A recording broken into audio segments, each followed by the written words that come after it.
बच्चों को मिलनी है, कहाँ के लिए मिलनी है? नई दिल्ली में वो कोचिंग करने जाएंगे, इसके लिए सरकार पैसा देगी। ठीक है, नई दिल्ली का यहाँ पर जिक्र है। अच्छा, इसमें कौन से एग्जाम की तैयारी करने की बात कर रहे हैं? ये भारतीय जनता पार्टी झारखंड प्रदेश इकाई ने झारखंड सरकार की कार्यशैली पर सवाल उठाया है। भाजपा के प्रदेश प्रवक्ता अजय शाह ने आज मीडिया से बातचीत में राज्य सरकार द्वारा सिविल सर्विसेज की तैयारी करने वाले आदिवासी छात्रों को आर्थिक सहायता के निर्णय पर सवाल उठाया।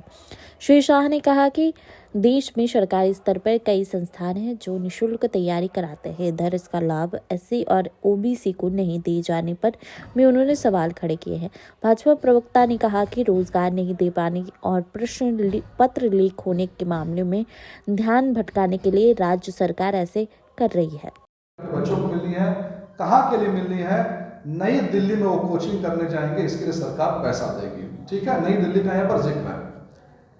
अच्छा, इसमें कौन से एग्जाम की तैयारी करने की बात कर रहे हैं? ये कह रहे हैं UPSC civil services examination. Clear है, ये किसी और दूसरे एग्जाम के लिए नहीं। जो बच्चे आईएएस, आईपीएस, आईएफएस की तैयारी करने वाला यूपीएससी, तो उसके तरफ एग्जाम की तैयारी करनी है। ये इस योजना का लाभ किसको मिलेगा? इसमें भी इसका जिक्र है। सबसे पहले तो झारखंड का स्थानीय निवासी होना चाहिए। नंबर 2, झारखंड से ही वो अनुसूचित जनजाति का होना चाहिए। ठीक है, उसका मिनिमम एज 20 और मैक्सिमम एज जो 36 होना चाहिए। ठीक है, उसका कट ऑफ डेट जो डेट ऑफ बर्थ का है वो 1 अगस्त होना चाहिए। ये यूपीएससी के नोटिफिकेशन से लिया गया है, क्योंकि यूपीएससी का जब एग्जाम होता है तो डेट ऑफ बर्थ 1 अगस्त से निकला जाता है। उसके बाद आवेदक जो ग्रेजुएट होना चाहिए, और वो किसी सरकारी अगर सेवा में है तो उसको इस योजना का लाभ नहीं मिलेगा। और इस योजना का लाभ एक बार ही साल में लिया जा सकता है। यहाँ तक ठीक है। अब यहाँ पर योजना के तहत क्या मिलेगा? वित्तीय व्यवस्था, मैं इसको जस्ट पढ़ दूं।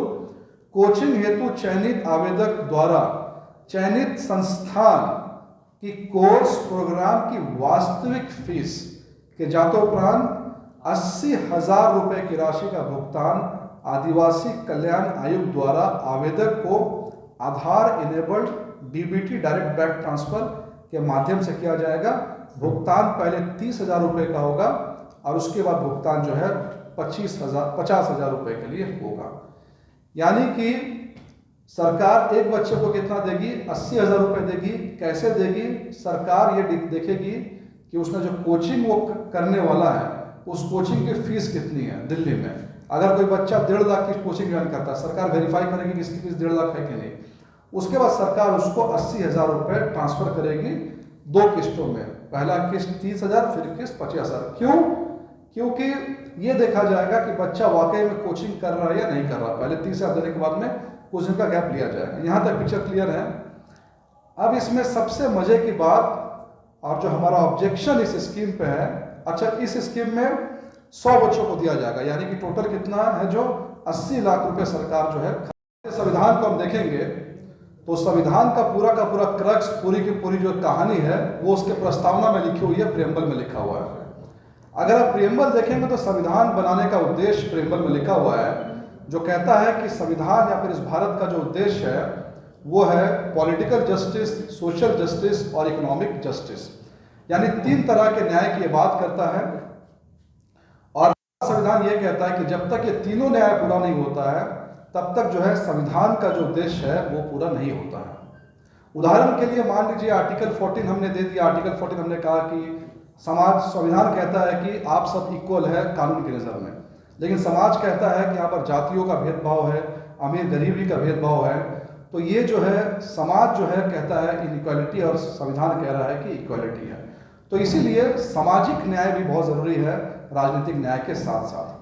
लेकिन एक व्यक्ति जो कि भूखा है, जिसके पास खाने के लिए नहीं है, अगर आप उसको संविधान के आर्टिकल्स बताएंगे तो अगेन वो कहेगा कि मेरे लिए सबसे पहले 2 वक्त की रोटी है, इसके बाद आर्टिकल 14 या कोई भी संविधान का आर्टिकल मेरे लिए है। और इसलिए इकोनॉमिक जस्टिस की बात होती है। सरकार तरह तरीके से इस तीनों को देने की कोशिश करती है, कभी नौकरी के जरिए, कभी शिक्षा के जरिए, कभी सड़क के जरिए, कभी दवाई के जरिए। और इसमें शिक्षा एक ऐसा कंपोनेंट है जो कि तीनों न्याय देता है, तीनों जस्टिस की बात करता है। एक बच्चा अगर पढ़ाई कर लेता है तो पढ़ने के बाद उसको अपने अधिकारों का ज्ञान हो जाता है, यानी कि उसको पॉलिटिकल जस्टिस मिल जाता है, वो अपने अधिकार के लिए लड़ाई कर सकता है, उसको जो है सामाजिक न्याय भी मिल जाता है। और शिक्षा के दम पर वो नौकरी पा लेता है, यानी कि उसको जो है आर्थिक न्याय भी जो वहाँ से मिल जाता है। हमारे जितने भी महापुरुष हुए इस बेसिस पे सिलेक्शन करते अपना एक ओपन मेरिटोक्रेटिक एग्जाम कराते हैं, बच्चे एग्जाम देंगे, जो उस एग्जाम में क्वालिफाई करेगा उसको स्कॉलरशिप जो है वो मिल जाएगा। बट इस सरकार ने डिसाइड किया है कि जो पहले से क्वालिफाइड है उसको हम देंगे, तो ये हमारा पहला ऑब्जेक्शन है। दूसरा ऑब्जेक्शन हमारा ये है कि सरकार ने कहा है कि आदिवासी बच्चों को दिल्ली में कोचिंग करने के लिए पैसे दिए जाएंगे, लेकिन दिल्ली की स्थिति ऐसी है कि वहाँ पर कोचिंग से ज़्यादा लिविंग एक्सपेंसेस का खर्च आता है। तो हम सरकार से ये डिमांड करेंगे कि ये जो 80,000 रुपये दे रहे हैं, इसके साथ साथ में जो छात्र दिल्ली जाएंगे पढ़ने के लिए उनको मंथली स्टाइपेंड भी जो वो दिया जाए। तीसरा हमारा डिमांड है कि सिर्फ शेड्यूल्ड ट्राइब नहीं, बहुत जल्दी सरकार ये OBC, SC या फिर इकोनॉमिकली वीकर सेक्शन वुमेन के लिए भी इस योजना को जो है लागू करे। और प्रणाम। सबसे पहले तो सभी बहनों को महिला दिवस की हार्दिक शुभकामनाएं। आज का जो प्रेस कॉन्फ्रेंस है एक बहुत ज़रूरी मुद्दे पर है, सरकार से जुड़ी हुई एक योजना है, उसके ऊपर हम प्रेस कॉन्फ्रेंस हमने इसको किया है। तो जैसा कि इसके पहले भी मैंने एक प्रेस कॉन्फ्रेंस किया था जिसमें मैंने एक योजना का जिक्र किया था UPSC, उसी से रिलेटेड एक और योजना का जिक्र है।